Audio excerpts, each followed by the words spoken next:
আমি কেন কাছে তোকে কিভাবে বলবো রে তোলা?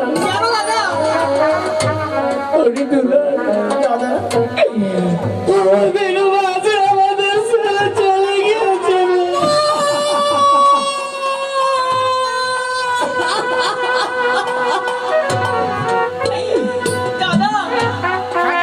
তুমি আমার সাথে মিথ্যে কথা বলছো দাদা। আমার মনে হয় তুমি আমার সাথে মিথ্যে কথা বলছো।